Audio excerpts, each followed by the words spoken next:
At exactly 3:17 a.m., I was jolted awake by a blaring alarm, the screeching of tires, and the blinding flash of blue and red lights dancing across my bedroom walls. Heart pounding, I stumbled to the window, only to witness a scene reminiscent of a Hollywood raid.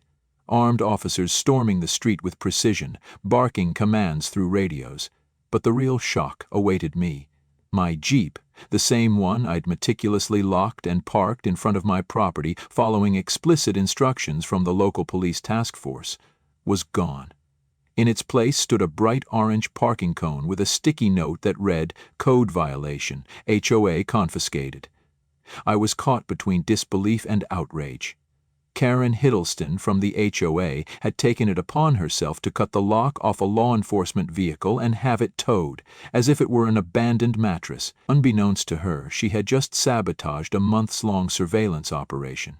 Now, with federal agents at my doorstep inquiring about the Jeep's whereabouts, I faced the daunting task of explaining that my vehicle had been stolen by the Neighborhood Association president. Moving into Willow Creek Estates was meant to be a fresh start after years of serving overseas and relocating between cities. I yearned for peace, a backyard for my dog, and a garage spacious enough to rebuild motorcycles. Initially, everything seemed perfect. Neighbors waved, children played in the cul-de-sac, and the air was filled with the aroma of barbecues and fresh mulch. However, tranquility has a formidable adversary: Karen Hiddleston, the HOA president known among locals as Karen Supreme. She wasn't merely a stickler for rules, she embodied them. If your grass exceeded the allowed height by half an inch, a fine would appear on your door.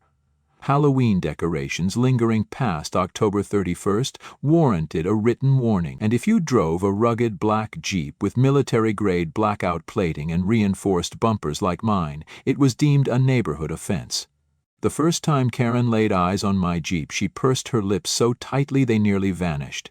"That doesn't belong in this neighborhood," she declared, glaring at it as if it had personally insulted her. "It looks like it escaped a demolition derby."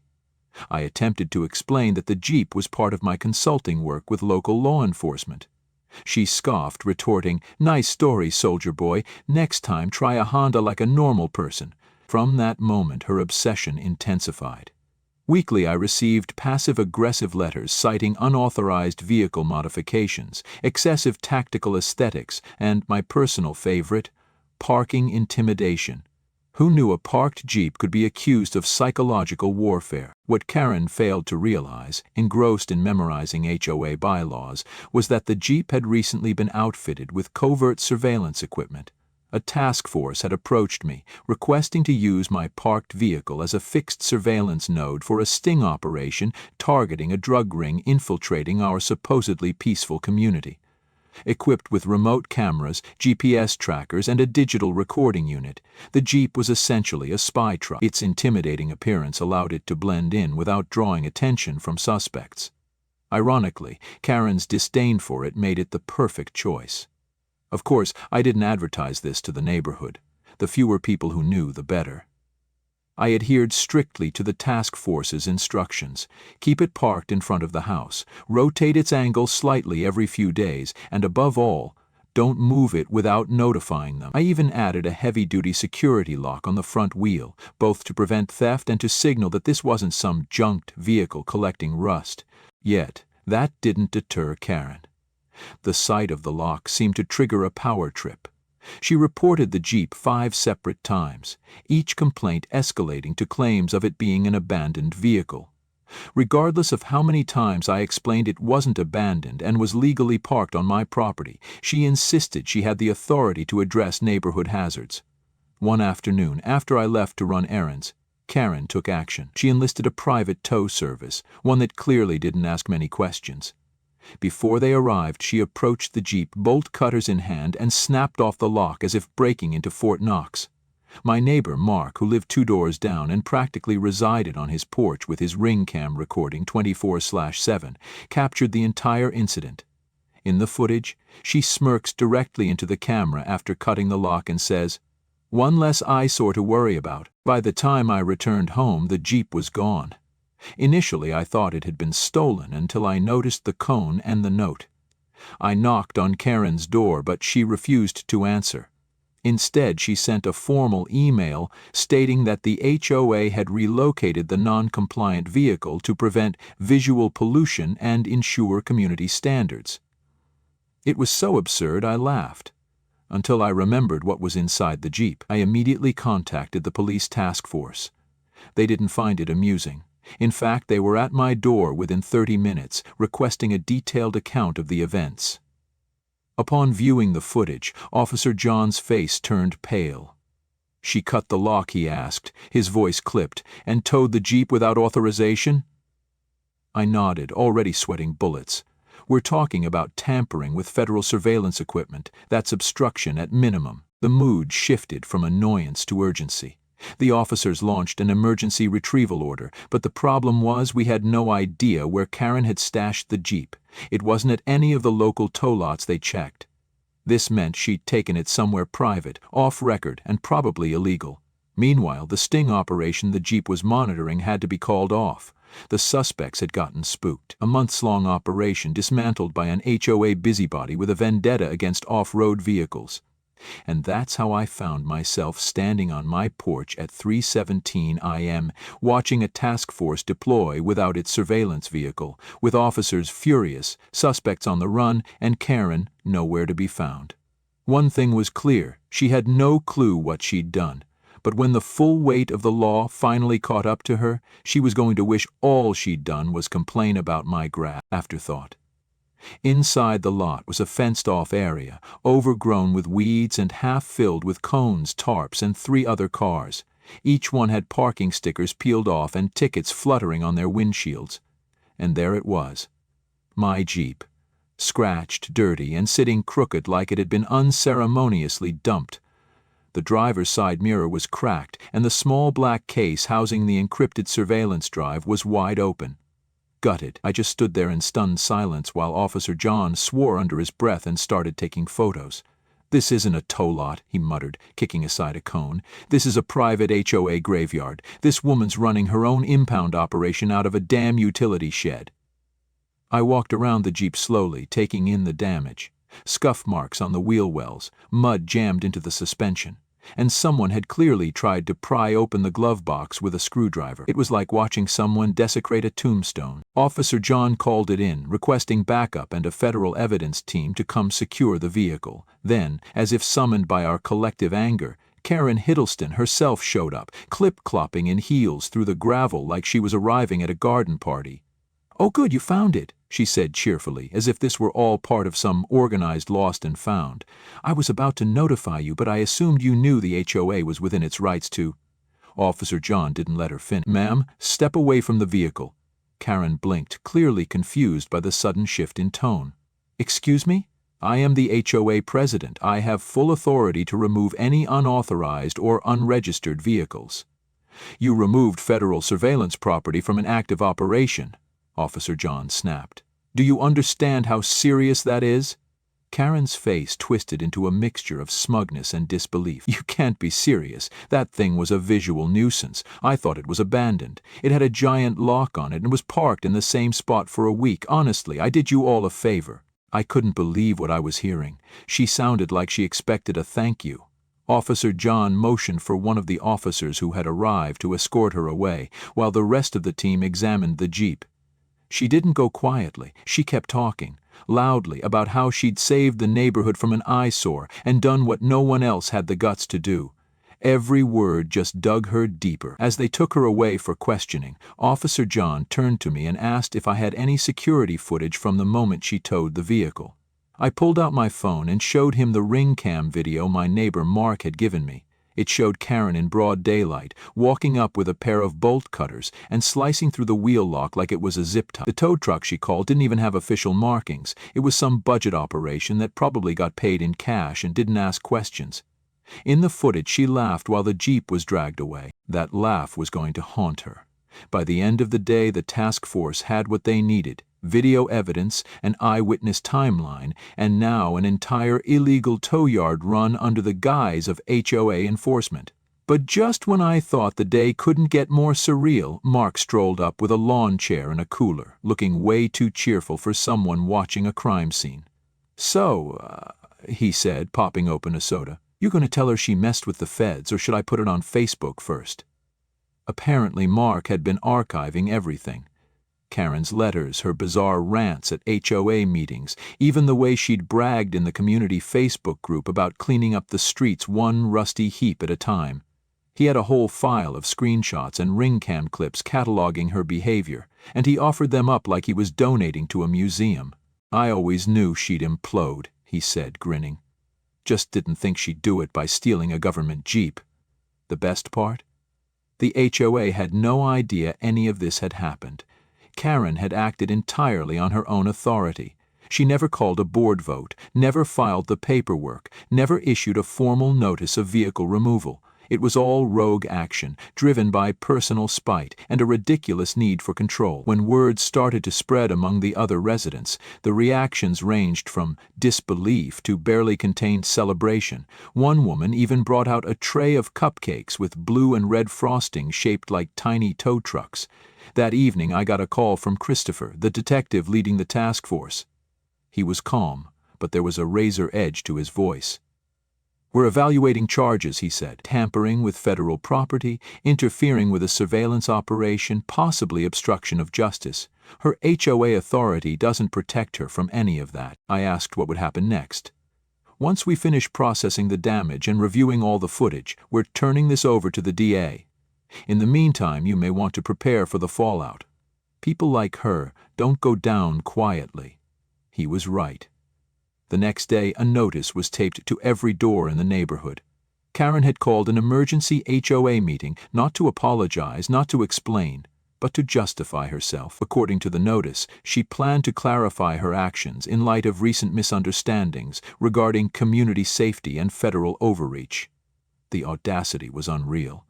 She was gearing up to spin this as her being the victim, and she hadn't even seen the rest of the evidence yet. I knew then that things were only going to get messier. What Karen didn't realize was that the walls were already closing in, and at the next meeting she wasn't going to be holding the gavel. She was going to be sitting in the hot seat, and this time there'd be more than angry neighbors and cupcakes. There'd be lawyers, officers, and subpoenas. Lots and lots of subpoenas. The emergency HOA meeting was scheduled for Friday evening, and by the time it rolled around, the community center was packed. Not just with angry residents, but with reporters, legal observers, and a few very serious-looking people in dark suits who clearly weren't there for the free cookies.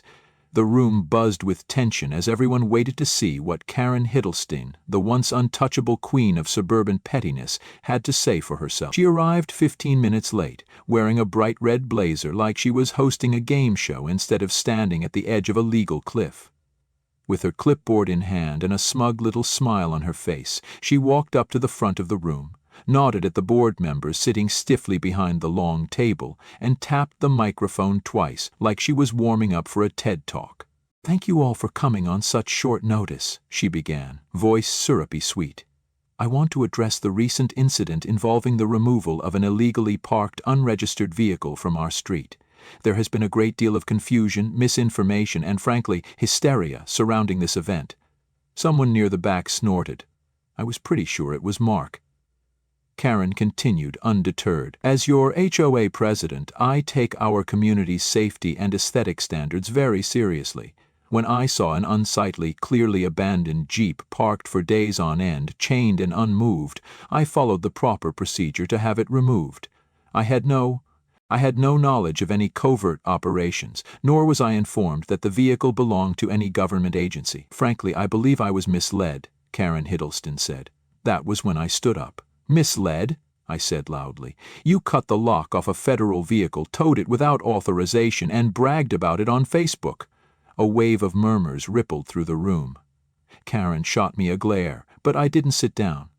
I walked to the front of the room, pulled out a small USB drive, and handed it to the community center, who was already standing by the projector like he'd been waiting for this moment all week. The screen flickered to life. First came the ring cam footage. Karen slicing the lock, gesturing to the tow truck, laughing as it drove off. Then came the Facebook screenshots, one by one, her posts about taking action, her mocking comments about military cosplay, and the one where she proudly declared, "Sometimes you have to break the rules to keep the streets clean." The room went silent. One of the board members, a man named Greg, who had always looked vaguely terrified of Karen, cleared his throat and whispered something to the person next to him. Karen looked like she'd swallowed a lemon. She turned back to the crowd, her voice slightly more strained now. Okay, so perhaps I was misinformed about the ownership of the vehicle, but the vehicle was clearly violating HOA standards, and the bylaws give me the authority. No, they don't, said a voice from the side of the room. Everyone turned. It was Christopher. He stepped forward calmly, holding a thick folder. We've reviewed the HOA charter, the removal procedures, and the documentation or lack thereof. Not only did you bypass the board, you failed to notify any enforcement agency, used an unlicensed tow company, and relocated the vehicle to an unauthorized storage site. You've apparently been operating without community consent. Karen opened her mouth, but Christopher wasn't finished. Furthermore, the property in question was part of a sanctioned joint task force operation. Your actions compromised months of surveillance, damaged sensitive equipment, and resulted in the premature termination of an active case. Another wave of gasps and murmurs filled the room. Karen's face twitched and she turned to the board for support. But they were all leaning away from her like passengers trying to escape the splash zone. Greg suddenly stood up and spoke. I'd like to make a motion to suspend Karen Hiddleston from her position as HOA president, pending an internal investigation and legal review. Before Karen could respond, another board member raised a hand. Seconded. A third member mumbled, all in favor? A unanimous chorus of aye echoed through the room. Karen's mouth fell open. She looked stunned, as if this outcome had never even occurred to her in the worst of her nightmares. You can't do this, she said, her voice rising. This is a power grab. I built this HOA, I've served this community for 6 years, and destroyed it in one afternoon, I said, stepping back beside Christopher. Karen tried to compose herself, flipping through her clipboard as if she could paperwork her way out of this disaster. Then, in a move so audacious it stunned even the legal observers, she pulled out a letter and waved it in the air. This is a cease and desist order filed by my attorney against the local police department and Mr. Jacobs for entrapment, defamation, and emotional distress. You'll all be hearing from my legal team very soon. Christopher calmly stepped forward and took the letter, glanced at it, then handed it back. That lawyer, Matthew? We're familiar with him. He's already under investigation for misconduct in 3 other HOA lawsuits. Good luck with that. At that point, Karen realized she was alone.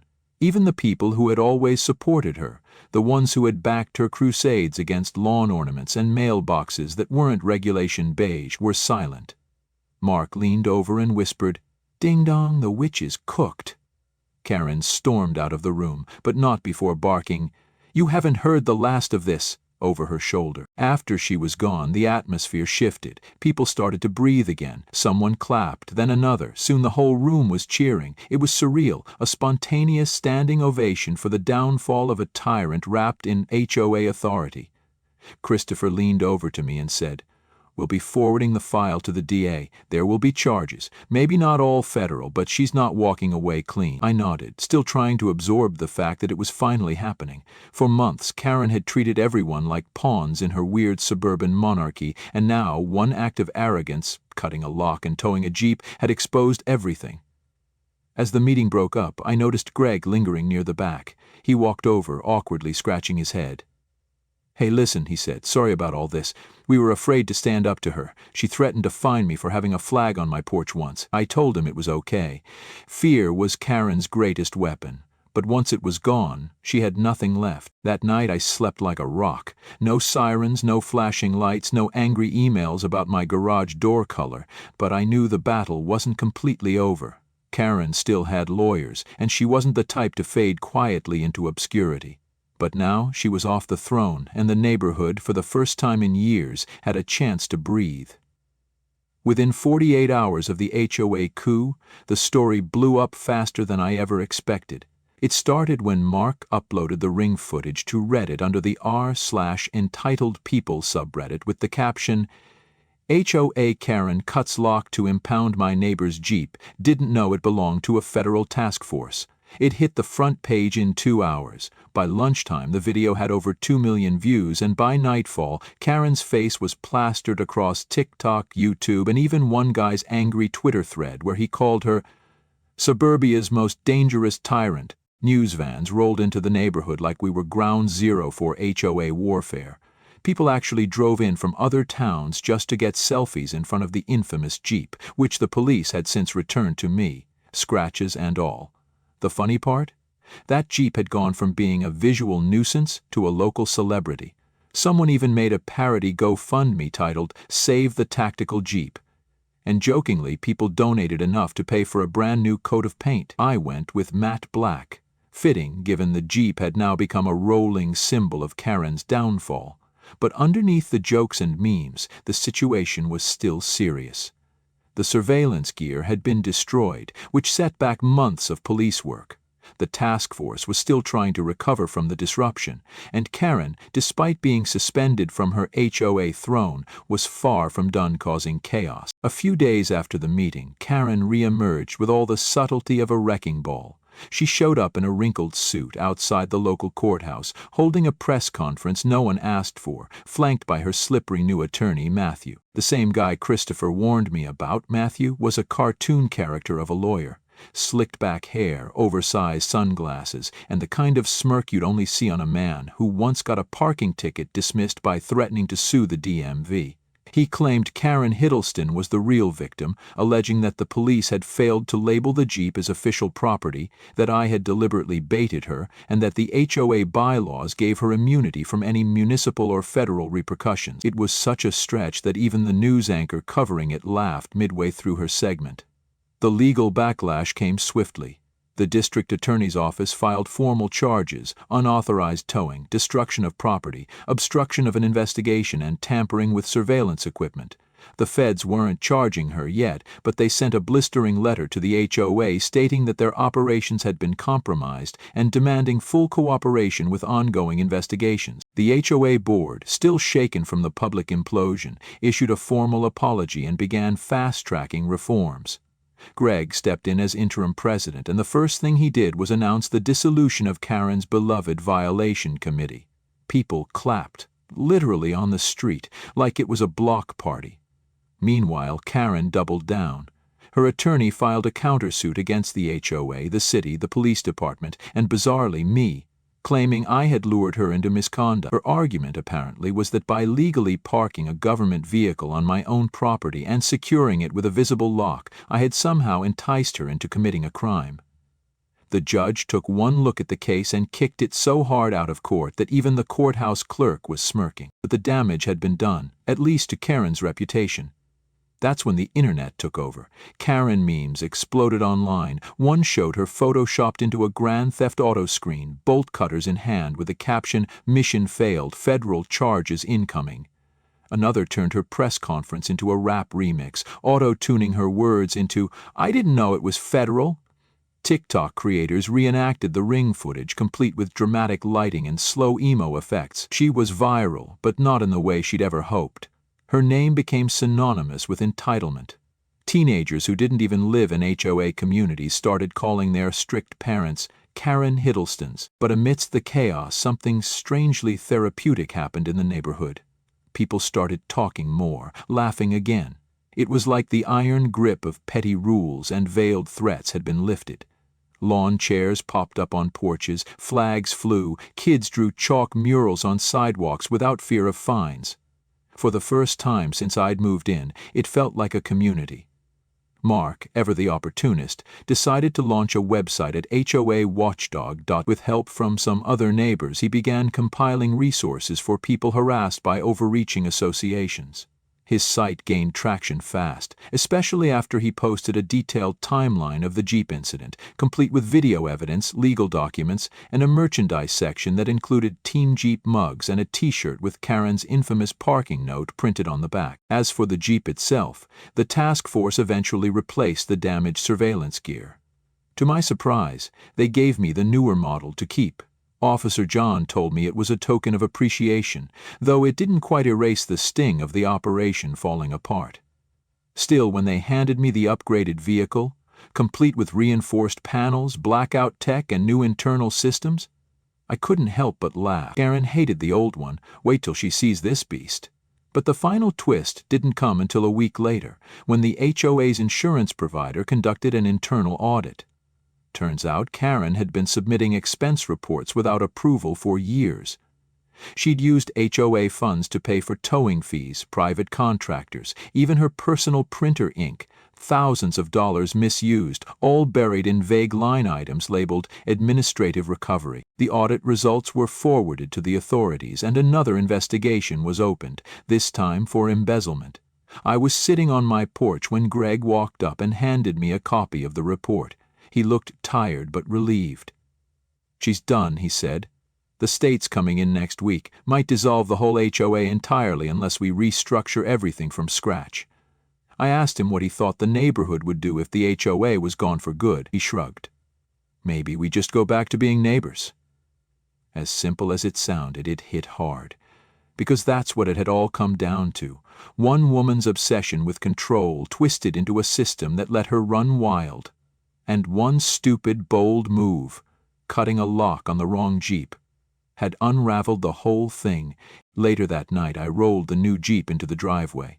Mark had helped me paint a small custom tag under the rear bumper. It read, "Number 1. I parked it just where the old one used to be, front and center, full tactical view. A couple of kids rode by on bikes and gave me a thumbs up. I saluted them back." Karen hadn't been seen since her last press debacle. Her lawyer stopped returning calls.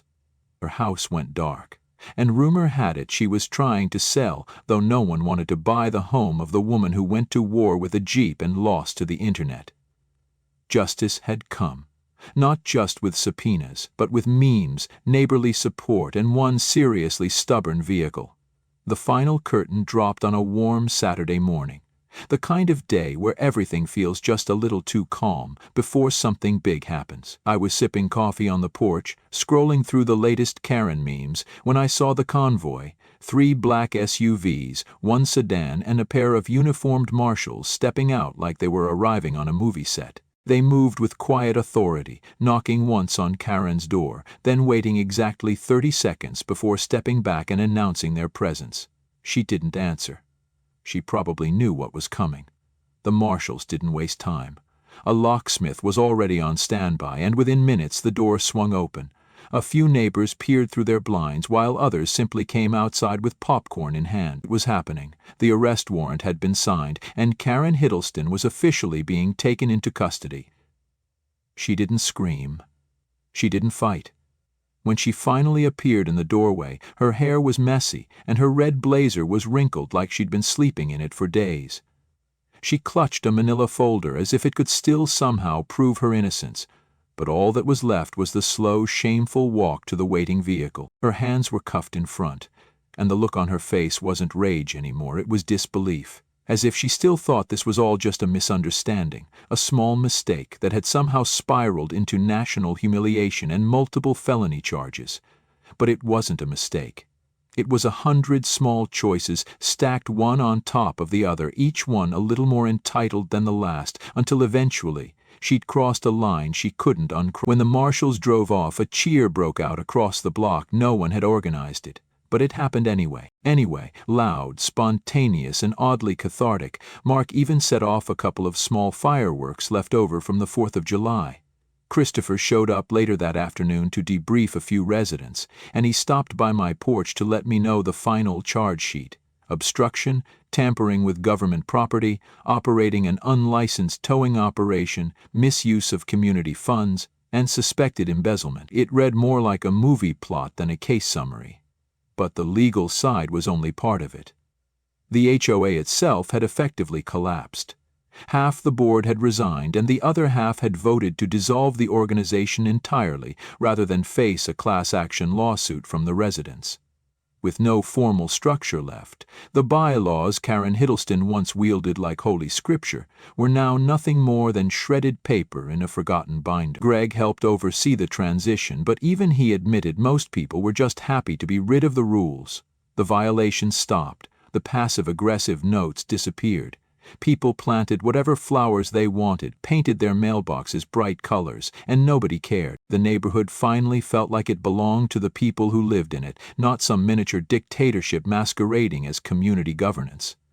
As a strange thank you gesture, the residents pitched in to gift me a custom metal sign that read, "Reserved for Tactical Eyesore." We bolted it to the curb in front of my house, and it became a local landmark. Even the mailman asked to take a picture with it. But the biggest surprise came the following weekend when Officer John and Christopher returned, not in uniform but in casual clothes, wearing huge grins and holding a giant set of keys. They led me around the back of the house where I saw it. The maintenance garage, once used as Karen's private impound lot, had been auctioned off by the city after the investigation. And guess who had quietly purchased it on behalf of the community? The task force. But they didn't want to keep it. Officer John turned to me and said, "It's yours now. We figured if anyone deserves to decide what gets parked here, it's the guy who had his Jeep stolen by the HOA president during a federal operation." At first I thought he was joking, but then he handed me the deed, signed and sealed. I had to sit down just to process it. The irony was poetic. The very place where Karen had dragged my Jeep without permission was now mine. Legally and forever, I decided to turn it into something useful. A small community hub with workbenches, a mini repair bay, and a wall of donated tools. We called it the garage, and anyone could use it. Veterans, teens working on car projects, dads fixing bikes. No permits, no permissions, no fines. And to christen the new space, the task force organized a little surprise of their own. A week later, the block was lined with Jeeps. Military, civilian, vintage, and custom-built. Vets from around the county showed up, along with officers from the department, and we led a slow, honking parade through the neighborhood. Kids waved flags, parents cheered. Mark live-streamed the whole thing, and it went viral almost immediately. At the head of the parade was my new Jeep, polished and tactical, with the phrase "Community Watchdog" stenciled across the hood. We ended the drive at the garage, where Christopher gave a short speech and handed me a plaque that read, "In appreciation for keeping your cool when your HOA went full villain." It made everyone laugh, but the weight behind it was real. This whole thing could have gone sideways, could have gotten ugly, but instead it became something better. Proof that when people stand up to nonsense, even the most ridiculous abuse of power can be undone. Karen eventually took a plea deal, no jail time, but she was ordered to pay restitution to the HOA, fined by the state, and banned from serving on any association board for the next 20 years. She sold her house quietly and left in the dead of night. No one said goodbye. No one cared. In the months that followed, the neighborhood flourished. We held barbecues, planted trees, and started calling ourselves the Eyesore Estates as an inside joke. The sign stayed out front, the Jeep stayed parked, and Karen? She became a cautionary tale, a reminder that power without empathy leads nowhere good. Looking back, it's still hard to believe everything spiraled out of something as simple as a parked Jeep. But maybe that's the lesson. Sometimes it doesn't take a massive crime to expose a toxic system. Sometimes it just takes one bad decision made by someone who thinks the rules don't apply to them. Karen thought she was protecting the neighborhood. But the truth is, she was the one threatening it all along. Now, every time I start up the Jeep and hear that engine purr, I smile, because it's not just a vehicle anymore. It's a symbol, a reminder, and a damn good story. One I'll be telling for a very long time. At 3:17 a.m. I watched my federally outfitted Jeep vanish thanks to one woman's HOA obsession. What started as a simple parking issue spiraled into a federal investigation, viral outrage, and the collapse of an entire neighborhood association. Karen Hiddleston, our so-called HOA queen, thought she was protecting our community. Instead, she dismantled months of police work, destroyed surveillance equipment, and turned a peaceful street into a legal battleground. But here's the real lesson. When someone weaponizes rules for control, don't stay silent. Speak up. Document everything. Know your rights. A single bold decision, cutting a lock on the wrong Jeep, exposed the rot behind the curtain. Today, our neighborhood is thriving, free from petty fines and fear-driven policies. And if you're dealing with a power-drunk HOA president or know someone who is, remember, you're not alone. Sometimes the best resistance isn't loud, It's consistent, informed, and backed by receipts. If you believe in justice, neighbors over nonsense, and the power of standing up, follow and sub to the HOA Revenge YouTube channel. We're not just telling stories, we're building a movement.